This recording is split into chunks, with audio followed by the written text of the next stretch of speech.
Namaste. Welcome back to my channel. This is Jill Loftus of Newt Astrology, and today I'm going to take you on a tour of my garden. Now, you might be thinking, astrology, gardening, herbalism, where's the intersection of these things, right?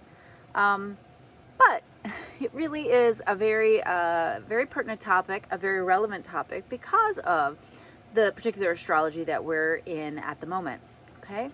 So because of not just Pluto going through Capricorn, changing the systems, but Uranus and Taurus changing the earth and things that are grown in the earth, it's more vital than ever that we know where our food comes from and we take responsibility for what we're eating, okay? For not just health, but for environmental reasons. So one of the silver linings for me for the pandemic was time home to work on the garden that I had always hoped to have.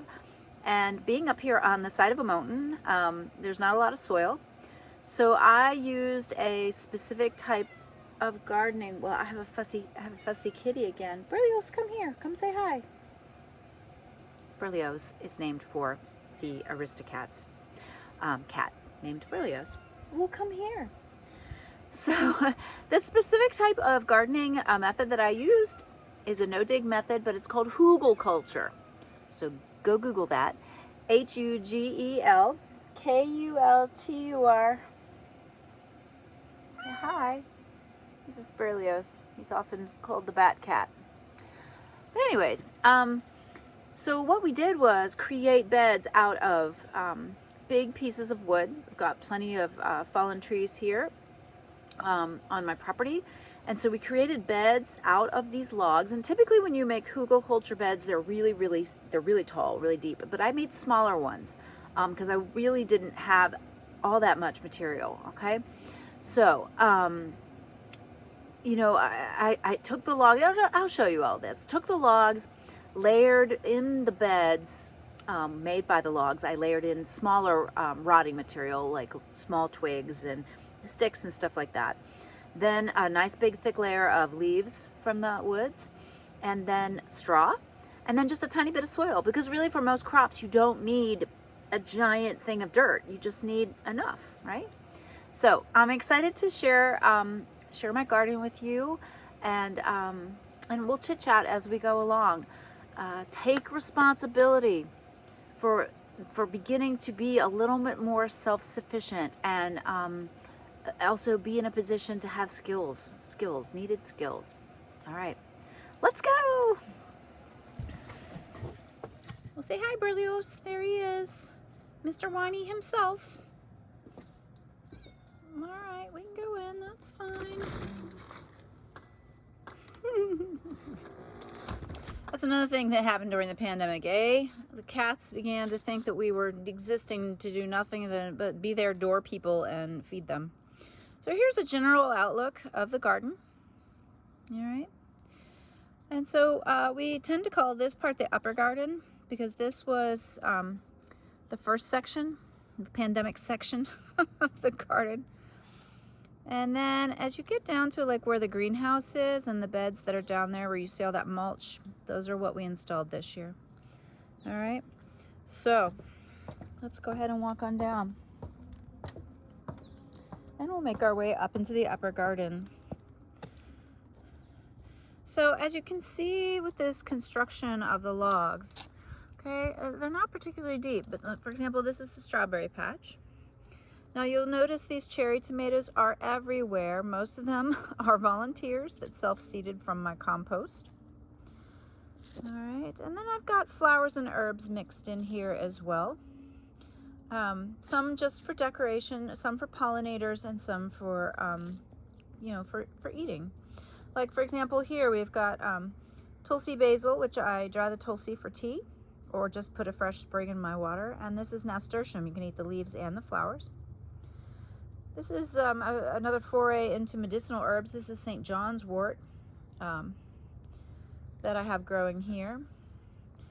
These beautiful orange flowers are calendula, which are great in salves, good for the skin. This bed is a particularly messy little bed just because we found a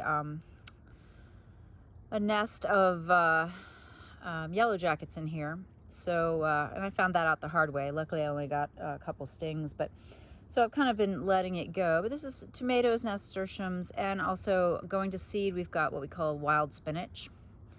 Got some beautiful cleomes coming up. These were seeds that I found in my dad's office when he passed away this year, and I only had these 3 plants make it, but look at all of them. So now I'll have seeds forever from my dad's garden, which is nice.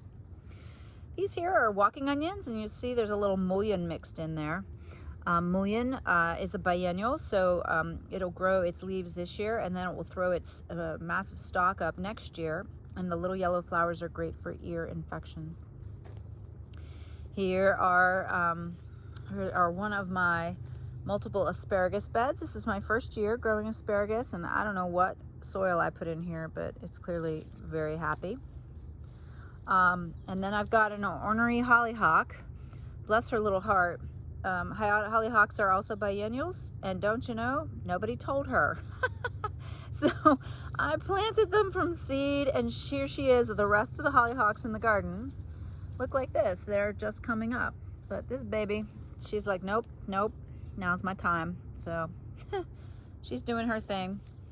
In this bed, I had zucchini over the summer, but now, as you can see, I've got spinach coming up, as well as some other greens. And this great little raised bed I built years ago, went and bought a door, a sliding glass door, from a place that sells used construction supplies, and I will just screw that thing on here in the next week or 2 when it's going to get cold enough. And I've got some greens going in this one as well. And then this beautiful Swiss chard, which will overwinter. And as you see, I've got these little metal supports here. I'm going to be covering it with some row cover to try to get a little bit more out of it. You can kind of see a little bit of the Hugelkultur here. These, again, are very shallow beds, but that's because these beds were made not to grow anything particularly massive. So this whole bed was beans, which, in fact, some of the beans are growing again. Most of them I've torn out, but you can see some of the bean plants here. There's still a couple here that I've missed. But had a pretty good bean crop this year, despite the deer getting in here, and that's another thing I'll point out. And then over here I've got another mullein. It's just planted itself. So I tend to, when things plant themselves, unless it's really problematic, I leave them there. I think plants that choose their own location are happier, just like people. I've got a mix here of anise hyssop, which is for pollinators, and you can also use for tea, and then bee balm. All right, and then this is going to be, I've got some hardy fall greens that are just starting to sprout in here. And this is yarrow. I had the yarrow and chamomile in this little spot. And then more nasturtiums. Got some tomatoes. And then back in here was my lettuce bed. So I had originally planted cucumbers on this side, and then they grew up this little fence here and shaded the lettuce, which was a pretty good setup until a pumpkin accidentally grew there. Okay. Peppers, oh, they'll keep going till frost. But look how skinny this little bed is. It's a very skinny little bed I have here. But you don't need that much room. And look at the massive tomato plant that came out of that tiny little bed. Beautiful sage and some perennial tulsi, which I'm still beginning to work with. All right, more beans. This is the rest of the bean patch. We do eat a lot of green beans around here. I've not found a good way to preserve them other than pickling or fermenting, though. I froze them and they were mush. So much of gardening is an experiment, right? To everything there is a season. Just lovely little rows here that makes me so happy. Little compost going on. I've got my just regular compost here, and then over here I have this kind of heavy duty guy. This is what I use to put anything diseased. So I don't really use this compost. I just use it to put diseased plants in for them to break down. This back here is a berry patch that went absolutely bananas this year. Really had a very high productivity. And then this massive plant is an elderberry mixed in with the last bits of an amaranth. which I grew. And just stuck a little lavender here. Now these beds are hybrid beds. I have them half hugel and half with these little landscape timber, or landscape, they're not timbers, landscape blocks. And in here we have garlic planted. As you can see, I've got a little bit coming up from last year. I must have missed that one when we harvested. But you plant your garlic in late October here, and we're about a zone 7B. All right, and so we're moving back up, and now this bed looks a little crazy. I've been letting these dandelions go in case we ever need the roots for tea. We can also eat the greens. We've got some more calendula and parsley. And believe it or not, this Swiss chard is from last year, from last summer. And it overwintered and is still going, and I still will zip out here. Got a little back door right here. I'll zip out here and grab a couple leaves to put on a sandwich. I've also got back here kind of growing wild, so what I call wild spinach. Those are the big arching plants. But check out, this is a nettle plant that a dear friend gave me just a few months ago, and she's very happy back here. And then growing at her feet that's all chickweed. Chickweed is delicious. It's a delicious fresh green. As you see, I've got a couple of these little hoops here. I'm going to try to cover that chickweed and see if I can get it to overwinter. Got a big old sage plant here, and then a redonkulous amount of tomatoes. Again, these all self-seeded. It's a wall of tomatoes. In fact, I've lost so many of this. It's just too hard to harvest.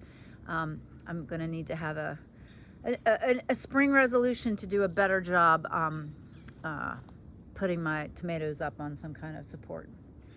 And then we've got this, pretty little arbor here that the prayer flags are pretty tangled up in some beans.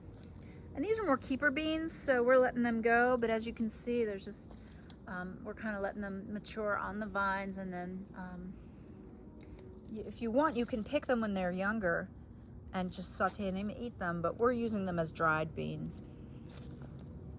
And then a big old patch of black-eyed Susans that's just wrapping up. And then one of those knockout roses, which, I love a beautiful hybrid tea rose. But these things are so easy. I just like to have a couple around to pick flowers, because it's one of the great joys of my life is to have a life where there are fresh green things, growing things. When I lose heart, when I lose faith in the world or myself or anything else, nature is always the answer for me. But that's, I'm a Taurus. I'm an earth girl. All right, check out my little cattle panel arch. Isn't that cool? Just bought that thing. Getting it in the truck was an interesting story. I'll tell you that sometime. But and just kind of propped it up against these posts, and I have got little lights on it, which is just a nice little segue into this part of the garden. And I've got a climbing rose growing on it, but of course the ubiquitous cherry tomatoes, my lord, they're just everywhere. All right. This bed is kind of an experimental bed. We planted the elderberry there, which seems to do pretty well. This poor apple tree has just been harmed over and over by the deer. And then I didn't realize this at the time, but just because the trees have gotten a little bit taller, it's more of a shade bed. So I really kind of misplanted it this year. So I'll have to explore that. And I've got the makings of some new hugel here. Very, very rough. All right, it's got some beautiful, just little ornamental flowers here. I had borage in here. I have these incredible straw flowers. Check that out. How pretty is that? They're beautiful. They dry so nicely. I wouldn't say that they look like all that in the garden, but boy, stick a few in and they'll earn their keep. Back there is the basil. It's kind of tapped out. I had so much basil this year, thank goodness. All right, well, here's my crazy deer-proof fence. You can see this metal pole is where the fence originally came to. Well, they thought that was really funny. So then we strung the wire. Do you see the electricity? Those two wires and the yellow thing. So then we strung that up and got a solar electric fence. Well, they didn't care about that either. So then I strung this bird netting up. I don't know if you can see it, but there's bird netting all the way around the garden, which was a bit of an ordeal, but so far So good. We got the beginnings of some new hugel here. You see I've got these logs laid down, and I have the twigs and the and just the leaves in here, but I'm gonna have to go a little higher. I'm gonna need to put another layer of wood on, kind of like I did here, although I'm gonna go up with another layer of wood on this one as well. I always try to make sure there's pathways between my beds. These pathways are pretty small back over in here. These are the zinnias. Look at those magnificent creatures. I know they're about tapped out, but man. Another beautiful apple tree that the deer, as you see, had their way with, but I'll be pruning that up, and hopefully she'll have a better year next year. Tucked a few tomatoes, hollyhocks, and some cosmos back in here. So unbelievably tiny little productive part. And then of course these cherry tomatoes, which took over this center bed, which is filled with wine berries. And this will be my winter project. We'll be tearing out everything in this bed and hugeling it, hopefully for a big potato bed. I'm really wanting to focus next year on crops that are keepers. We got a decent crop of tomatoes this year, potatoes, but not nearly enough for our little family. And this is another makings of a new hugel. As you can see, this one's pretty low, and these pathways are pretty wide. I kept them wide enough. We've got our wood pile back here, and I was hoping that we would be able to easily get the wheelbarrow in and out. This is my little bean teepee. I think that's going to be relocated. Beans got too much shade from the apple tree and just didn't really do the thing. Look at these tomatoes. I can't even reach them all. Marigolds. So I just tuck pollinators in here. You'll see a basil plant. I probably harvested off of that thing 15 or 16 times. Very happy. Now this will really give you an idea of the hugel. These are some big logs. I'll put my little booted foot up here to give you a reference on size here. These are big logs. I had help. My sweetheart, of course, poor Ben, he did so much work on this garden, but so did my son. But moving the heavy stuff, I got some help. This is an elecampane plant in here, which is supposed to be good for lung stuff. It's her first year. I just planted her. Just some other beautiful pollinators. And then up here on this peripheral bed here, I also had squash. Many squash. And over here, as you can see, I've been working on the huckleberries. They have been a real success story in the garden this year. All right, and then back over here, again, I just planted like 2 tomato plants over here. Maybe 3, yeah. So the Oxheart tomato is doing really amazing. I think my friend Sally gave me those. Thank you, Sally. More cherry tomatoes, some basil, and of course, there was some squash. Now this little bed here that kind of looks like a heart, I shaped it like this just so we would have access to it. If you make a big giant round bed and then you can't get in there to tend to it, to weed or pick or anything, it's just, there's no point, right? So as you can see, there's some rogue potatoes coming up here. This is our potato bed. And we do have a couple of beets coming up as well. Unfortunately, the whole beet and leek crop got eaten up by 2 different raccoons who, my sweetheart, because I couldn't stomach killing them, he trapped them and relocated them. So they're probably eating someone else's garden now. Living their best raccoon life. All right, here is the greenhouse. We built this in a kit. I guess it was last year. My goodness. We've all lived a lot of life in 2021, have we not? Check out that parsley. It grew it from seed. I'd always heard that parsley from seed was impossible. And then I had a whole packet, and I dumped the whole packet in here where the sunflowers were, and lo and behold, here it is. It's doing great. These are the Egyptian walking onions. These are a perennial onion. They'll come up every year. I can harvest the stalks, and then they bloom at the top, drop over, fold over, and then plant themselves elsewhere. So as you can see, one has moved its way over to this bed. The greenhouse, as you can see, also is a bit of a work in progress. I've got those water containers over there, not just for water storage, but as a heat sink. And as you can see, I've got some green growing things coming up. I've got some lettuces. I moved some dill. I moved some chickweed in there, experimental. And then I've got lettuces, spinach, and radishes coming up in there now. So I have to remember to water it, and I also have to remember to open it up because, boy, we've had this weird Indian summer here in Virginia. It's been so hot. All right. And then, of course, back here is just kind of junk. Every garden needs a junk room, right? Well, at least it does if it's Jill's. Some firewood that I need to get going. A nice little rain barrel. Boy, you wouldn't believe how much rain you get off of this this little greenhouse. And I'm embarrassed to say this, but we bought this on Amazon because I'm not proud to buy things from Amazon. But this is the brand. It's called Paul Ram, and I totally recommend it. We put the whole thing together in a day. It really was it's really pretty fantastic. All right, now this final bed here is the berry bed. I'm gonna probably have to do something with these trees because they're giving her a little bit too much shade. As you can see, the asparagus is nowhere near as hardy, but I don't think the soil is as good either.